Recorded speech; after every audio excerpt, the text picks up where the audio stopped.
Hello दोस्तों, बहुत बहुत स्वागत है आज के वीडियो में आपका। आज के वीडियो में बात करेंगे इन्वेस्टमेंट की स्ट्रैटेजीज़ की और स्ट्रैटेजी की और इसके अलावा जो मैं यूज़ करता हूं खुद और काफ़ी सिंपल तरीके से। और इसके अलावा इन्वेस्टमेंट के लिए स्टॉक अगर हमारे को चुनने हैं, बहुत सारे दोस्तों ने मुझसे पूछा था कि सर जैसे अभी हम चल रहे हैं, आप कह रहे हो हम बहुत बड़ी बुल मार्केट में हैं, ये हैं वो हैं, जो भी आपने बोला था, तो हम इन्वेस्टमेंट के लिए स्टॉक कैसे चुनें, किस तरह की स्ट्रैटेजी करें।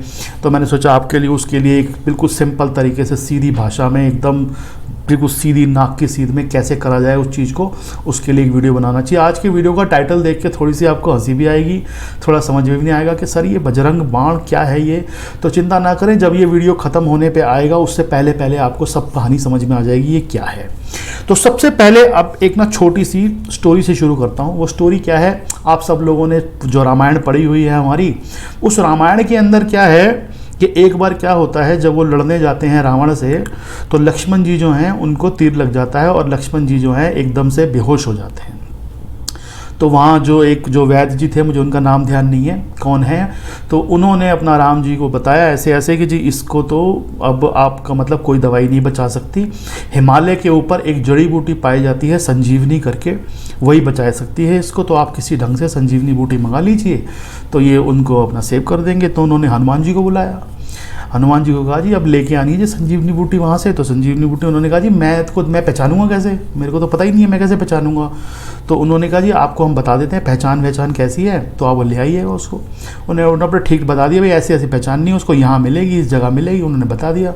हनुमान जी अपना उड़ गए और उड़ के अपना वहाँ पहुँचे। अब वहाँ पहुँचे तो वहाँ बड़े परेशान के, समझ ही ना आया जी क्या हो रहा है क्या नहीं हो रहा है। ये तो हर जगह एक जैसी बूटियाँ दिख रही हैं, तो संजीवनी बूटी कैसे पता चलेगा, सब जगह एक जैसी दिख रही हैं सारी की सारी। अब वो कोई फंडामेंटल एनालिस्ट थे नहीं कि उठा के चेक कर ले पत्ते पे लगा के कि भाई कौन सी बूटी है कौन सी बूटी नहीं है। फिर उन्होंने अपना देसी तरीका अपनाया, उन्होंने कहा एक काम करते पूरा पहाड़ ले चलते हैं पूरा पहाड़ ले चलते हैं, इससे कोई तो संजीवनी निकलेगी। वो वैद्य जी अपने आप ढूंढ के निकाल लेंगे इसमें से कौन सी संजीवनी है, बाकी भी बहुत सारी बूटियाँ काम आ जाएंगी किसी के। हनुमान जी ने अपना पूरा पहाड़ उठाया जी, और पहाड़ उठा के अपना सीधा का सीधा वहाँ ले आए। अपना वैद्य जी को बोला जी ये पड़ा सामने, इसमें से जो निकालना है निकाल लो आप उन्होंने अपना गए जी, संजीवनी बूटी निकाली और लक्ष्मण जी ठीक हो गए। ये आपने सबने सुनी हुई है कहानी, बहुत पुरानी रामायण के अंदर है। अब इसमें इन्वेस्टमेंट स्ट्रैटेजी कैसे निकलती है हम उसकी बात करेंगे, क्योंकि मैं आपको पता है मैं सीधा सीधा आदमी हूँ बिल्कुल एकदम, तो मैं सीधी सीधी चीज़ें देखता हूँ। तो मैंने ये हनुमान जी वाली स्ट्रैटेजी से मैंने एक तरीका निकाला था आज से बहुत साल पहले, मैं आज तक उसी पे ऊपर ही काम करता हूँ। एक दो बार मैंने शायद थोड़ा वो शेयर भी किया होगा कभी कभार आप लोगों से।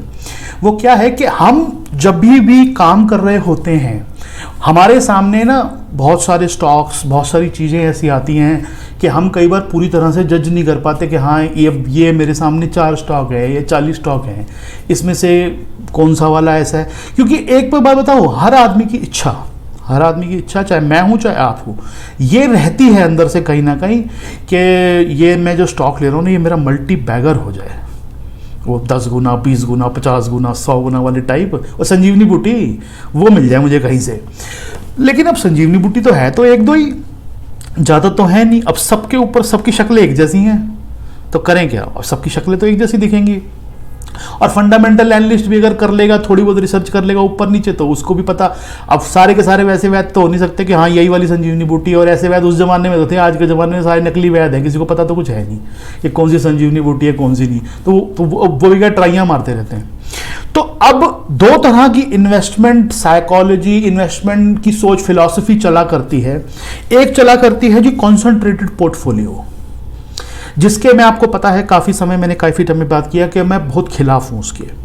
कॉन्सेंट्रेटेड पोर्टफोलियो यानी कि आपने 12-15 स्टॉक लिए या 10 स्टॉक लिए, 12 स्टॉक लिए, उसको लेकर आप बैठे हो, वो ऊपर भी जा रहे हैं नीचे भी जा रहे हैं, वो वॉरेन बफेट वाली टाइप की स्ट्रैटेजी के जो इस्तेमाल करते थे। हालांकि मैं वॉरेन बफेट जी के कोई ऐसे खिलाफ नहीं हूँ, लेकिन मैं उनकी सोच के खिलाफ हूँ बोला, और ये बात आप लोग काफ़ी अच्छी तरह जानते हो पीछे से। और कि भाई 10-12 स्टॉक आप ले लिए, वो 10-12 स्टॉक लेने के लिए आपको या करने के लिए आपको पूरी तरह से वो वैद्य जी बनना पड़ेगा, जिसको पूरी एक संजीवनी बूटी का पता है। अब पता है नहीं पता, लेकिन उसको ये लगता है कि मुझे पता है, और उसमें से वो 12 स्टॉक में से कम उसके 6, 7, 8 तो बननी चाहिए मल्टी बैगर, तो ही तो बात है। तो लेकिन दूसरा तरीका वो हनुमान जी वाला कि हनुमान जी वाला तरीका ये है कि बेटा ऐसा हमको तो पता है नहीं कि कौन सी संजीवनी बूटी है कौन सी नहीं, एक काम करो पूरा पहाड़ी ले चलो, कोई तो संजीवनी निकलेगी इसके अंदर से, 2-4 संजीवनी निकल गई तो हमारा काम तो हो जाएगा उसके अंदर। तो सीधी सीधी सर ऐसी कहानी ये है कि जब भी हम इन्वेस्टमेंट के लिए स्टॉक चुन रहे होते हैं, नंबर 1 सिर्फ आपको ये पता होना चाहिए कि आपको कौन सा पहाड़ उठाना है, बस। उसके बाद में संजीवनी बूटी की चिंता छोड़ दो कि संजीवनी बूटी कौन सी निकलेगी कौन सी नहीं, पूरा पहाड़ उठा लो। अब पहाड़ से मेरा मतलब क्या है? पहाड़ से मेरा मतलब यह है कि पहली बात है कि कौन से देश में पैसा लगा रहे हो आप, एक तो वो पहाड़ हो गया। उस पहाड़ के अंदर से कौन से सेक्टर में पैसा लगा रहे हो आप, उस सेक्टर के जितने अच्छे स्टॉक है सारे ले लो। जो मैं करता हूं वो बता रहा हूं, बाकी आपका इच्छा, आपने क्या करना है क्या नहीं करना मुझे नहीं पता। जो मैं करता हूं वो बता रहा हूं। मैं ये करता हूं कि मेरे को जो सेक्टर पसंद आया, मुझे लगा जी इस सेक्टर के अंदर कुछ दम है, उस सेक्टर के जितने अच्छे स्टॉक होते हैं 1 नंबर से लेके 6 नंबर तक, 5 नंबर तक, वो नीचे वाले 12, 13, 14 नंबर वाले नहीं लेता, 1 नंबर से लेके 6, 7 नंबर तक जहां तक मेरी असेसमेंट कर सकता हूं सारे ले लेता हूं। हनुमान जी वाली स्ट्रेटेजी कि बेटा ऐसा है संजीवनी बूटी उसमें से कोई एक तो होगी, कोई तो होगी संजीवनी बूटी। उस पहले 6 नंबर वाले स्टॉक के अंदर से अगर मान लो एक सेक्टर है, उसमें से मैंने उसमें मान लो 18-20 स्टॉक हैं, मैंने उसमें से 8 भी ले लिए, 10 भी ले लिए, तो 10 में से कोई 2-3 तो निकल आएंगे जो संजीवनी बूटी होगी जिसके अंदर। लेकिन अब वो पहले दिन मुझे ये 2 पता हो कि ये 2 कौन से हैं, मैं उस चक्कर में उस एनालिसिस के अंदर पढ़ के अपना दिमाग का दही करके वो करूं, और उसके बाद मतलब 90% संभावना है कि मैं गलत निकलूंगा 1-2 में, तो कम से कम मैं तो गलत निकलूंगा, मैं इतना बड़ा वैद नहीं हूं। और मुझे ऐसा लगता है कि कोई भी इतना बड़ा वैद नहीं है, जितने बनते हैं वैद वो सारे के सारे बाद में फेल हो जाते हैं, वो बाद में खुद ही यहाँ वहाँ घूम रहे होते हैं, उनको वो लेते ये वाला है और पता चलता चल ये गया। उनका भी चलता है लेकिन उनका उतना नहीं चलता, दूसरा ज़्यादा चल जाता है। तो बढ़िया ये है कि पूरा पहाड़ उठाओ। आज की वीडियो का टाइटल आपको समझ में आ गया होगा, बजरंग बाण। जो बजरंग बली का सीधा साधा फॉर्मूला आज से हजारों साल पहले दे गए हैं वो, कि जब आपको यह समझ ना आ रहा हो कि इस पूरे पहाड़ में संजीवनी बूटी कौन सी है, यानी कि इस पूरे खेल में वो मल्टी बैगर स्टॉक जो आप ढूंढ रहे हो वो कौन सा है, पूरा पहाड़ उठा लो, कोई तो निकलेगी। बाकी भी आपने अगर ठीक ठाक आपका चुनाव है तो कुछ और बूटियां में मिल जाएंगी। रामायण के अंदर भी कहा यह गया है कि वो जो पहाड़ उठा के लाए थे उसमें संजीवनी बूटी तो थी, उसमें और भी बहुत सारी बूटियां थी जो बाद में बहुतों के काम आई। तो यानी कि 1-2 तो संजीवनी निकल जाएंगी, बाकी कुछ ऐसे निकल जाएंगी जो बाद में भी काम आएंगी हमारे, कुछ तो आएगा। अब एक 50 गुना हो गया, दूसरा भी तो 8-10 गुना हो ही जाएगा, तो कोई तो निकलेंगे सारे के सारे।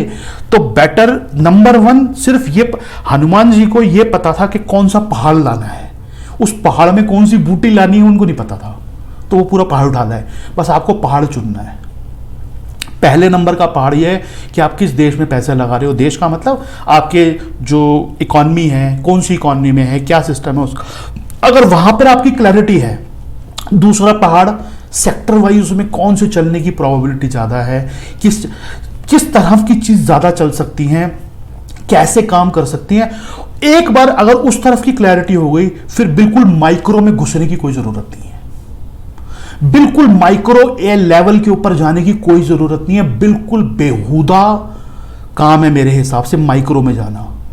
सिर्फ करना क्या है हमारे को कि हमने उस पहाड़ को उठा लिया, उस पहाड़ के अंदर से हमारे को पता है ये 10, बस ये ध्यान रखना है कि कोई उसमें से एक आध ऐसा हो सकता है जो कचरा निकल आए, हमें लगे था वो बूटी है लेकिन वो थी कचरा, उसको हमें काट देना है। बाद में वो बता देगा, अपने मुंह से ही बता देगा वो थोड़े टाइम बाद कि हाँ भैया मेरे को मेरी शक्ल चुकल पे लिखा था खाली बूटी, मैं हूँ नहीं कोई बूटी बूटी, मैं तो खाली कचरा हूँ, मैं तो घास फूस हूँ जिसको खाते हैं गाय वाय, वो हूँ मैं। उसको आप काट दो और वो पैसा अपनी जो बाकी आपकी संजीवनी बूटियां टाइप की हैं, कुछ चीजें पता नहीं कौन सी है, उनमें अपना पैसा लगा दो आप। तो ये हनुमान जी वाली टेक्निक इस्तेमाल करनी है, पूरा पहाड़ उठाना है और उस पहाड़ के अंदर से सारा काम करना है। ये हो गई आपकी स्ट्रैटेजी कि किस स्ट्रैटेजी से, इसके अंदर फायदे क्या हैं आप सोचो। इसके अंदर आपको याद होगा एक बार मैं शंकर शर्मा सर के साथ में एक वीडियो हमने किया था शूट, उन्होंने भी यही बात बोली थी और तब भी मैंने उनको कहा था कि मैं भी बिल्कुल सेम ही करता हूं, वो भी वही करते हैं बाई चांस। उन्होंने भी ये बात बोली थी, कॉन्सेंट्रेटेड पोर्टफोलियो जो है ना, वहां पर आपकी किस्मत का आपको साथ देना बहुत जरूरी है। जो आदमी ये कहता है कि ये मैंने 5 स्टॉक से पैसे कमाए हैं सिर्फ, इसका मतलब उसका लक उसके साथ में दे रहा है जब तक, तब तक वो कमा रहा है। क्योंकि इस बाजार के अंदर, इस दुनिया में कोई नहीं बता सकता कि कौन सा स्टॉक 50 गुना या 100 गुना हो जाएगा पहले दिन की बात हो रही है। बाद में तो सबको पता चल जाता है। आयशर मोटर कहां से चला, कहां चला गया, उसके मालिक को पता नहीं था यार। और मैंने तो कई बार शेयर किया, गूगल को पता नहीं था कि उसकी कंपनी यहां पहुंच जाएगी आज। गूगल बेचने को तैयार फिर रहा था याहू को 2001 के अंदर, अपनी कंपनी को। गूगल अपनी कंपनी को याहू को बेचने को तैयार था, याहू बिक गई। ये हालत है। उसके मालिक को पता नहीं था कि मेरी कंपनी आज यहां पे पहुंच जाएगी। तो जब मालिक को पता नहीं है तो सर आपको और मेरे को कैसे पता चल सकता है? छोड़ दो ये बातें, कहानियां छोड़ दो सारी, किसी को कुछ नहीं पता। अमेज़न बैंक करप्सी के कगार पे थी, एप्पल बैंक करप्सी के कगार पे थी, फिर कहां से कहां गई आज। उनकी ओनर को तक को पता नहीं था, इन्वेस्टर को तो कहां से पता होगा? जो कंपनी मालिक चला रहा उसको नहीं पता था, मार्केट को कहां से पता होगा? इसलिए स्ट्रैटेजी वो होनी चाहिए जिसके अंदर आप सिर्फ एक ब्रॉडर पिक्चर के ऊपर दाव लगाओ, माइक्रो में मत घुसो। क्योंकि माइक्रो के अंदर आपकी किस्मत का साथ देना आपको बहुत जरूरी है। और माइक्रो में आप कितने भी इंटेलिजेंट हो जाओ, कुछ ना कुछ चीजें ऐसी बदल जाएंगी कि आप रह जाओगे। आपने 10 स्टॉक का पोर्टफोलियो बना लिया, पता चला उसके, आपको अपनी बेट्स का साइज बढ़ाना है। उसके अंदर होगा क्या? उसके अंदर होगा ये, एक तो रिस्क काट दिया आपने, रिस्क काट दिया आपने बिल्कुल। और हमारे जैसे लोगों के लिए जो चार्ट रीडिंग करते हैं, टेक्निकल एनालिसिस करते हैं, उन लोगों के लिए अपने रिस्क को रिस्क को बांट देना बहुत ज्यादा जरूरी है।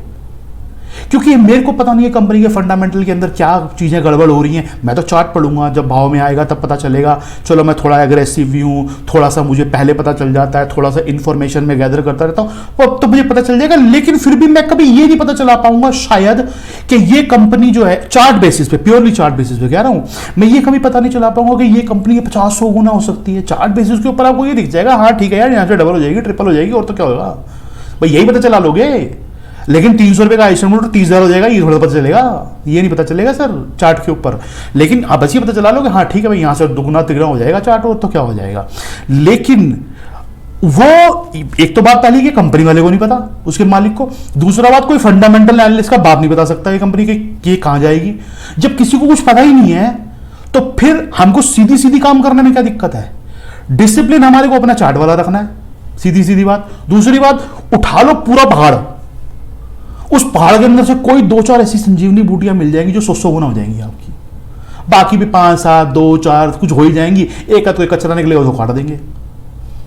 ठीक है, तो ये जो मैंने आज आपको देना बजरंग बाण है, ये सीधा लगेगा जाके एकदम से। डिसिप्लिन आप में होना चाहिए, सोच आपकी क्लियर होनी चाहिए। पहाड़ चुन लो खाली, उस पहाड़ चुनने के बाद में उससे बूटी निकाल, बूटी अपने आप मिल जाएगी कोई ना कोई। अरे कोई तो निकलेगी। मैंने 5 सेक्टर निकाल लिए टॉप के, ये लग रहा है ये आने वाले 5-7 साल के हीरा सेक्टर है। उस 5 सेक्टर के लगभग सारे स्टॉक ले लो, लगभग सारे का मतलब आधे स्टॉक तो ले ही लो, टॉप के 5, ऊपर के 10 सारे ले लो। ये मत करो ये छोड़ दो, ये छोड़ दो, ये महंगा, ये सस्ता है, इसकी वैल्यूएशन हाई है, तो टीवी पे तो आगे बोलेंगे ये वैल्यूएशन हाई है, वैल्यूएशन लो है। अरे छोड़ दो, सारे ले लो। बस ये है कि थोड़ी सी वो डिसाइड कर लो कि इसकी वेटेज थोड़ी कम रख लूँ, इसकी थोड़ी ज़्यादा रख लूँ, वो अपने हिसाब से चार्ट के हिसाब से, इतना ही बस, बाकी कुछ नहीं। सारे ले लो, उस सारे में से कोई ना कोई 2-4-5 चल जाएंगे और आपकी किस्मत अच्छी तो सारे चल जाएंगे, वो है काम। लेकिन सारे फिर भी ऐसा नहीं है कि मल्टीबैगर सारे बन जाएंगे, ऐसा हो ही नहीं सकता, कभी भी नहीं हो सकता, कभी भी नहीं हो सकता। लेकिन कोई 2-4 चल जाएंगे। अब इसी को मार्केट पे ले आओ। अगर आपको लग रहा है इंडिया की मार्केट आने वाले 5-10 साल 20 साल के लिए ठीक है, तो उसके लगभग सारे सेक्टर ठीक चलेंगे। इसको थोड़ा और बड़ा कर देते हैं, लगभग सारे सेक्टर ठीक काम करेंगे। कोई ऐसे 2-4 ही होंगे जो बिल्कुल ग्लोबल मार्केट से जुड़े हों, बिल्कुल एकदम से वहां दिक्कत आए तो यहां दिक्कत है, ऐसे 2-4 सेक्टर होंगे, उनको एक बार छोड़ दो, बाकी लगभग सारे सेक्टर के सारे स्टॉक उठा लो। अब आपको कहोगे सर ये तो बहुत सारे स्टॉक हो जाएंगे, 200 स्टॉक हो जाएंगे। क्यों हो जाएंगे 200? क्यों हो जाएंगे 200? लेकिन सर एक बार बताऊं आपको, 20-25 में भी कोई फायदा नहीं है। आप अगर 100 स्टॉक भी हैंडल कर लेते हो ना, मेरे हिसाब से कोई दिक्कत नहीं। और हैंडल करने में क्या मेहनत करनी पड़ेगी, ध्यान रखना पड़ेगा, रखो, क्या दिक्कत है। लेकिन 200 तो होंगे नहीं, लेकिन 100 हो जाएंगे, 80-90 100 स्टॉक करने में दिक्कत क्या है? आप सोचो ना, आपने अपनी बेट्स को कितना बिखेर दिया। कोई एक स्टॉक किस दिन 10% भी गिरेगा, आपको फर्क ही नहीं पड़ता, क्योंकि आपके पोर्टफोलियो में हिस्सा ही 2% का नहीं उसका। आप समझो ना, कोई स्टॉक 10% भी गिर गया, 20%, आपको फर्क ही कुछ नहीं पड़ता, क्योंकि पूरे पोर्टफोलियो में 2% भी नहीं है, 1% भी वो, तो क्या दिक्कत है आपको। इसी तरीके से आप काम करते जाओगे, आप देखोगे कि ये जितनी बातें हमें किताबों में हम सीखते हैं, पढ़ते हैं कि नहीं कॉन्सेंट्रेटेड पोर्टफोलियो होना चाहिए, ये होना चाहिए, देखो उन्होंने कितना बड़ा पैसा इसमें कमाया, उसमें कमाया, ये बातें ना सर जिसकी किस्मत चल गई उसके लिए तो ठीक है, लेकिन ये बातें प्रैक्टिकल नहीं है। और मैं आपको बताऊं, आप 80-100 स्टॉक से भी ज्यादा कमा सकते हो, उनसे भी ज्यादा, जो 12 स्टॉक लेके बैठा है। गारंटी बता रहा हूं आपको, गारंटी, मैंने किया है और मैं रोज कर रहा हूं। आप 80-100 स्टॉक से भी ज्यादा, 80 स्टॉक रख के भी उनसे ज्यादा कमा सकते हो पैसे। बस थोड़ी सिलेक्शन ठीक होनी चाहिए, आप टाइम पे सेक्टर चुन लो, ये कर लो, वो कर लो, उतनी हेल्प तो यार हो ही जाती है। सुन लेते हो, हमारे को भी सुन लेते हो, बाकी को भी सुन लेते हो, थोड़ा बहुत तो पता चल जाता है। आप सोचो कितने आप दिमाग से फ्री हो, आप सोचो ना मेंटली कितने फ्री हो। आपने एक सेक्टर का मान लो एक स्टॉक उठा रखा है और उसी एक सेक्टर के 7 स्टॉक उठा रखे हैं, आप रात को घर पे आराम से सोओगे, क्योंकि एक स्टॉक पे कोई दावा ही नहीं है, 7 पे है। कोई तो चलेगा, कोई तो मरेगा। अब क्योंकि अगर 7 मरेंगे, इसका सेक्टर भी मर गया, इसका मतलब तो आपको पहाड़ी गलत चुना ना आपने, इसका मतलब तो पहाड़ी गलत चुन लिया पहले। जब पहाड़ गलत चुन लिया तो इसका मतलब वो गलती आपकी है, वहां पर आप वो गलती मान के बाहर निकल जाओ। लेकिन अगर पहाड़ सही चुना तो सर कोई ना कोई तो निकल जाएगा ऊपर। तो ये हो गई स्ट्रैटेजी की बात जो मैं इस्तेमाल करता हूं। इन्वेस्टमेंट का तरीका यही है, पुरानी तरह की कहानियां छोड़ दो, 5 स्टॉक 4 स्टॉक छोड़ दो। अब आ जाते हैं दूसरे स्टेप पे कि सर मैं इन्वेस्टमेंट वाले ना स्टॉक कैसे चुनूं। इन्वेस्टमेंट के जब मैं स्टॉक चुनने जाता हूं, मैं ये ले लूं, वो ले लूं, बहुत सारी कंपनियां दिखती है, बहुत सारे। तो सर देखो ऐसा है, 2-3 तरह के लोग होते हैं यहाँ पे। पहली तरह का लोग, वो एक आदमी वो होता है जिसको बहुत सारी चीज़ों की समझ है, फंडामेंटल पता है, कंपनी की इंफॉर्मेशन है, सारा दिन कीड़ों की तरह किताबें पढ़ता रहता है, ये करता रहता है, वो तो जो मर्जी करे, हमें पता नहीं। दूसरी तरह का आदमी वो है, एक मतलब मेरे जैसा, कि ब्रॉडर भी जो चीज़ों की समझ है।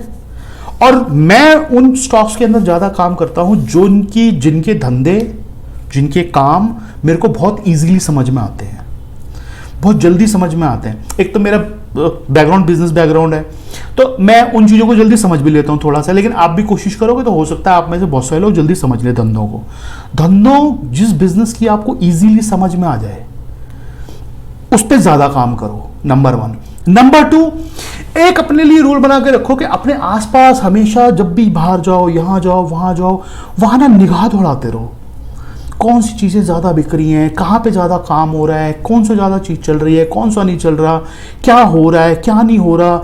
मैंने अपनी लाइफ में इन्वेस्टमेंट डिसीजन लिए हैं या कुछ भी किया है, मैं आपको बताऊँ 60% से ज़्यादा मैंने सिर्फ बाहर के जो मतलब चीज़ों को सेंस करके लिए हैं।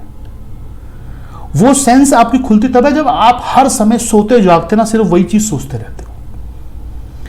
लेकिन आप लोगों के अंदर, कईयों के अंदर दिक्कत ये है, वो सामने से जानने की कोशिश करता रहता है। मैं आपको एक बात बताऊं, आज आप अपने घर में घुसो, एक छोटा सा फॉर्मूला, अपने घर में जाना, घर का गेट खोलना, एंट्री गेट खोलना। एंट्री गेट खोलने के बाद उसका जो दूसरा कॉर्नर होगा, ये मतलब आखिरी कॉर्नर, एक हो गया स्टार्टिंग कॉर्नर, एक आखिरी कॉर्नर। आखिरी स्टार्टिंग कॉर्नर से आखिरी कॉर्नर के बीच में जितना सामान आपके घर में पड़ा है अभी, या आप चाहते हो कि आपके घर में हो, 2 चीजें, आपके घर में जो सामान पड़ा है या आप चाहते हो कि हो, उस सारे सामान को ना एक बार दिमाग में घुमाओ और उनकी कंपनियां देखो कौन कौन सी हैं, कौन कौन सी सेक्टर में आते हैं वो, कौन कौन सी कंपनियां हैं वो, कैसे कैसे काम करती हैं। इसके अलावा आप बाहर कहीं जाते हो, किसी मॉल में जाते हो, कौन सा सामान खरीदते हो, क्या खाते हो, क्या पीते हो, कैसे घूमते हो, बाहर ट्रैवल करते हो, कैसे होटल में रुकते हो, क्या गाड़ी कौन सी इस्तेमाल करते हो, ये सब चीज़ों पे निगाह घुमाओ। आपको 50 स्टॉक मिल जाएंगे इसी के अंदर जो लिस्टेड है, 50 स्टॉक मिल जाएंगे जो लिस्टेड है। और मैं अपने लिए एक फॉर्मूला इस्तेमाल करता हूं, मेरा एक असूल है आपको हंसी आएगी सुन के, मेरा एक असूल है कि जिसके नाम का बिल फटा है ना, पैसे वही देगा। मतलब मेरे को सोचा गाड़ी लेनी है, ये मेरे को गाड़ी लेनी है, या तो भैया गाड़ी के पैसे गाड़ी की कंपनी देगी, सीधा सा असूल है। अपन तो देने वाले नहीं 1 रुपया पल्ले से, गाड़ी की कोई कंपनी देगी गाड़ी के पैसे। अब गाड़ी की कंपनी जो लिस्टेड है, मान लो मुझे उसकी गाड़ी नहीं लेनी, कोई बात नहीं, लेकिन फंड तो तू ही करेगा भाई। मैं आज आपको बताऊं असलियत, मैंने आज तक जितनी गाड़ी ली है, जो जो मुझे आगे लेनी है, उस सब के पैसे मेरे पास आज ही हैं, और इन्हीं कंपनियों ने दिए हैं जो लिस्टेड है। इनकी गाड़ी मैंने नहीं ली, ना मेरे को इनकी गाड़ी लेनी, लेकिन मेरी गाड़ी के पैसे यही देते हैं, इन्होंने ही दिए हैं और आगे भी यही देंगे, और ये दे चुके हैं। मेरे आने वाले 30-40 साल तक की गाड़ियों के पैसे तो ऑलरेडी दे चुके हैं ये। उसके आगे की जिंदगी पता नहीं मेरी है या नहीं है। जितनी गाड़ियां मैंने लेनी है सबके पैसे मैं निकाल चुका हूं इनसे ऑलरेडी। मैं फ्लाइट में जाऊंगा, मेरे उसका बिल फ्लाइट वाला ही देगा। होटल में जाऊंगा, होटल का बिल होटल वाला ही देगा। भगवान ना करे कभी मुझे हॉस्पिटल जाना पड़ा तो उसका बिल हॉस्पिटल वाला ही देगा। मेरी दवाइयों का बिल कोई फार्मा कंपनी ही देगी। मेरे पेंट का घर में मैंने पेंट कराना, उसका पेंट कंपनी देगी। मेरे को कोई टाइल का काम है, टाइल कंपनी देगी। मेरे को कोई लकड़ी का काम है, कोई कंपनी देगी। मेरे को एफएमसीजी की कंपनी मेरे घर का सारा राशन भरती है। सब आउटसोर्स कर रखा है मैंने, हर चीज आउटसोर्स है मेरी। जिसका बिल आता है ना, उसका बिल फाड़ता हूँ, उसको देता हूँ, ये पैसे ला, बात खत्म। अपना तो एक असूल है, जिसके नाम का बिल फटा है पैसे वही देगा, बात खत्म, लास्ट फाइनल। कोई लेना नहीं, कोई देना नहीं। पिक्चर हॉल में जाना है, टिकट जितनी मैं आज, अगर मेरे को आज जैसे मेरा एक जन्म और हो जाए दोबारा, और मैं जितनी मूवीज कभी देखूंगा उस सबके पैसे मैं आज कमा चुका हूं। सबके पैसे आज कमा चुका हूं। मैं आज से 100 साल बाद तक जितने घर बनाऊंगा, उनमें जितनी टाइल लगेंगी, सबके पैसे मेरे पास आज आ चुके हैं। जितनी टाइल लगेंगी सारे ऑलरेडी फंडेड है मेरे पास। समझे आप बात? तरीका ऐसा सोचो, काम करने का तरीका, स्टाइल वो होना चाहिए कि आपका माइंड ना उस लेवल से काम करे। अरे कंपनियां तो वही काम कर रही है ना यार, जो आप यूज कर रहे हो, जो बाकी लोग यूज कर रहे हैं, वही चीजें तो हैं सारी की सारी। इसके अलावा कुछ ऐसे बिजनेस हो सकते हैं जो थोड़े से आपको समझ में कम आते हो, लेकिन हाँ जिनका फ्लेवर है, उनके ऊपर अपनी थोड़ी बहुत चार्ट की समझ से काम कर ले आदमी। लेकिन आप देखो अपने आसपास आंखें घुमा के, आप पिज्जा खाने जाते हो तो पिज्जा की कंपनी पता नहीं है आपको क्या? मेरे 500 साल के पिज्जा के पैसे आ चुके मेरे पास आज। पता नहीं 500 साल में कितनी बार जीऊंगा नहीं जीऊंगा पता ही नहीं।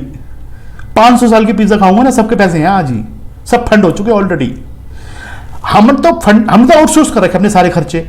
ये खर्चा आउटसोर्स इधर, यह खर्चा आउटसोर्स इधर, यह खर्चा आउटसोर्स इधर। जिसका जो सा खर्चा पता चल गया ये खर्चा कभी आ सकता है, उसकी कंपनी डालो ढंग की, बाकी चीजें देख के। ऐसा नहीं आंखें बंद करके, चार्ट, फंडामेंटल, ये जो भी समझ है अपनी समझ से अपना उसकी कंपनी उठा के रख लो, वही फंड कर देगी सारा मामला आपका।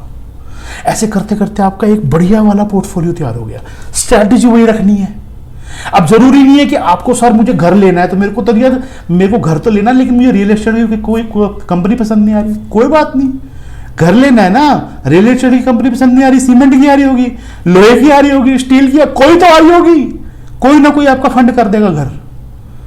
घर लेना है तो रियल एस्टेट की कंपनी ही फंड करेगी, चिंता मत करो, वही करेगी, वही करती है। बस आपकी नजर वहीं पे होनी चाहिए, आपकी निगाह वहां पे होनी चाहिए, काम आपका उस स्टाइल में होना चाहिए। आप जिस तरीके से काम करते हो, आज मुझे मान लो टीवी लेना है, टीवी वाला ही फंड करेगा। मेरे को एप्पल की कंपनी लिस्टेड नहीं है ना फोन की, कोई बात नहीं, लेकिन मेरे सारे एप्पल के फोन कंपनी लिस्टेड करती है जो फोन बनाती है। जरूरी नहीं एप्पल के बनाती है, कोई और बनाती होगी, लेकिन फंड वही करती है, वही करेगी आगे भी। उस हिसाब से क्या होता है, मैं जब ऐसा नहीं है जरूरी कि मेरे को उनके लिए जरूरत है उसकी, मैं अप्रोच बता रहा हूं आपको कैसे रखनी है। ये अप्रोच है इन्वेस्टमेंट करने की अप्रोच, बिल्कुल सीधी सीधी। सर मैं सीधा सीधा आदमी हूँ, कॉलेज ड्रॉप आउट आदमी हूँ, ना ज़्यादा पढ़ा लिखा हूँ ना ज़्यादा मुझे पता, मैं तो सीधे साधे तरीके से काम करता हूँ। सीधा साधा तरीका ये है, पहली चीज़ आपको बता दी, संजीवनी बूटी का चक्कर है मत पड़ो, पहाड़ उठा लो पूरा, कोई तो निकल जाएगी। दूसरी चीज़ ये, अपने आसपास आँख घुमाओ, आसपास आँख घुमाओ, वहाँ से आपको बहुत सारे ऐसे हीरे मिल जाएंगे जो आपके उस पोर्टफोलियो को सजाएंगे, आपके सारे खर्चे पूरे करेंगे, आपके जितने फंड है ना सब वो फंड करेंगे। असूल बना लो जिंदगी में ऐसे ही कि जिसके नाम का बिल फटा है पैसे वही देगा, बात खत्म।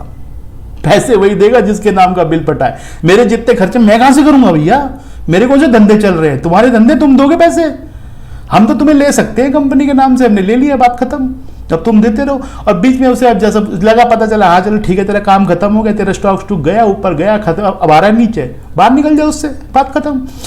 बाकी सारी चीजें वही रखनी है, लेकिन स्ट्रैटेजी और अप्रोच ऐसी होनी चाहिए कि हाँ मेरे को जो धंधे समझ में आते हैं मैं वो काम करूं।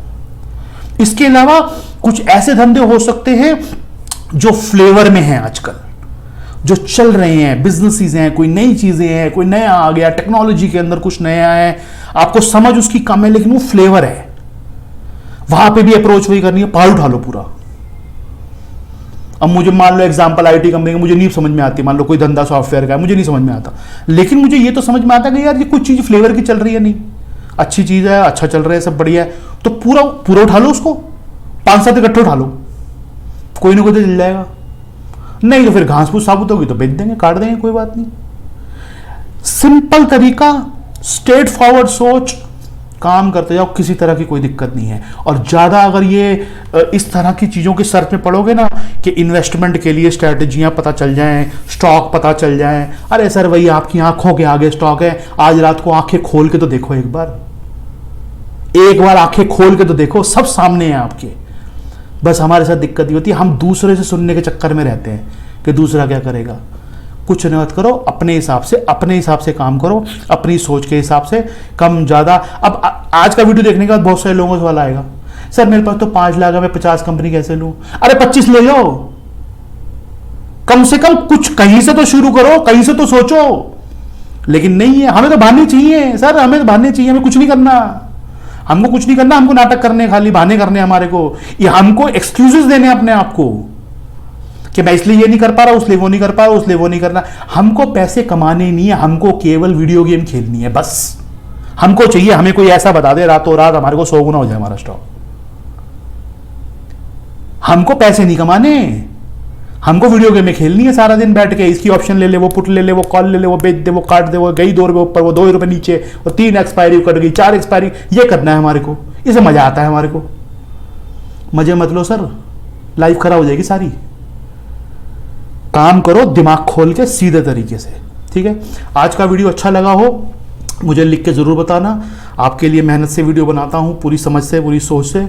और आज के वीडियो का जो क्रक्स है 2 लाइन में सामने है, अप्रोच वो रखनी है जो चीजें आपके सामने चल रही हैं, उन्हीं में इन्वेस्टमेंट के स्टॉक है सारे के सारे, सिर्फ आंखें खोल के देखने की जरूरत है, आज रात को खोल के देखोगे सब दिख जाएगा। दूसरी बात, माइक्रो में मत घुसो, पार उठा लो पूरा, कोई ना कोई तो संजीवनी बूटी निकलेगी उसके अंदर से जरूर। ये है आज का बजरंग बाण जो आपको आज दे दिया है। आज से 10 साल बाद याद करोगे मेरे को, 10 साल बाद याद करोगे मेरे को, वैसे तो अभी भी करते ही होगे फिर भी याद करोगे 10 साल बाद, ठीक है सर। वीडियो अच्छा लगा हो तो मुझे लिख के बताना, थम्स अप कर देना एक बार, बाकी लोगों के साथ शेयर कर देना, उनके लोगों के भी काम आएगा। हर हफ्ते आपके लिए इसी तरह की वीडियो, नए वीडियो लाता रहूँगा। बाकी लाइक का बटन दबाते रहो सर, और व्यू शेयर जरूर करो सर लोगों के साथ में, शेयर करोगे तो बहुत अच्छा रहेगा और अच्छे तरीके से काम कर दो, ठीक है सर। तो फिर अगले हफ्ते फिर आपके लिए अच्छा वीडियो लाऊंगा। बहुत बहुत शुक्रिया, धन्यवाद, नमस्कार।